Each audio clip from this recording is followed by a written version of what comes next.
Благодарам, председателка на Законодавно-правната комисија.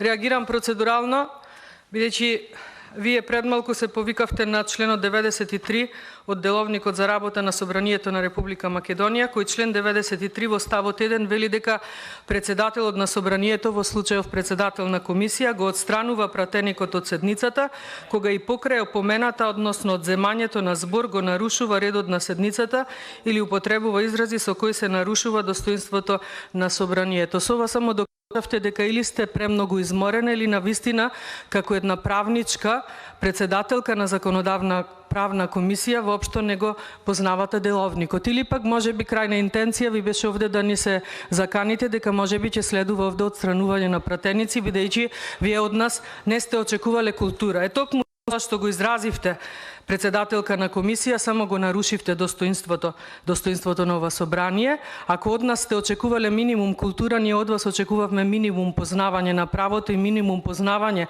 на Деловникот за работа на ова собрание, а не овде да ни кажувате и да не дисквалификувате со тоа што од пратеничката група на опозицијата не сте очекувале култура. Јас повеќе од вас очекував минимум познавање на правото, на законите, на членовите од Деловникот, со кои што овде цел ден не малтретирате.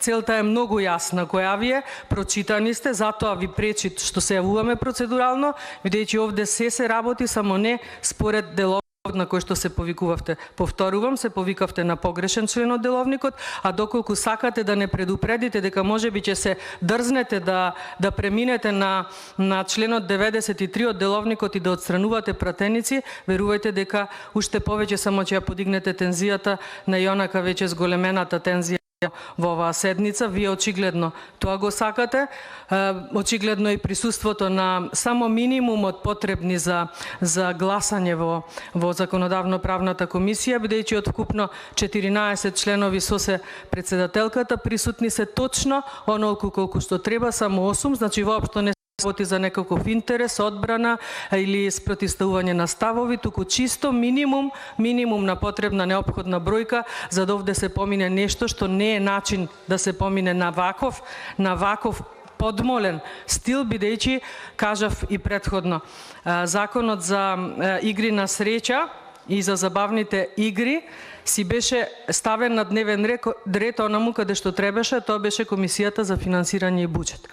Очигледно не успеавте таму ништо да направите, па сега преминувате на план Б, а планот Б вие со автентично толкување, кажав и претходно, на кој начин самите си имате себе си ставено во клопка, со тоа што самите себе си не си ги почитувате ниту деловниците, ниту законите, ниту она што треба да се почитува за една нормална работа на собрание и на собраниска комисија, така да ве молам, кога веќе се обидувате процедурално да одговорите на нечија процедурална забелешка, барем прочитајте соодветен член.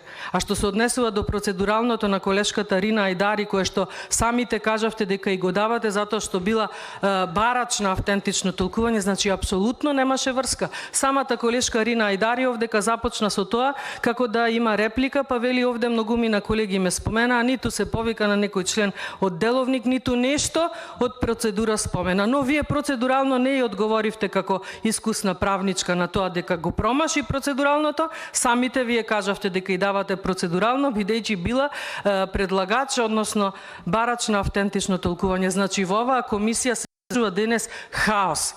Или прекинете ја, или оставете да се повикуваме на членови соодветни на она зашто се повикуваме, а вие водете сметка понатака на кој член ќе се повикате како председателка на оваа комисија. Благодарам.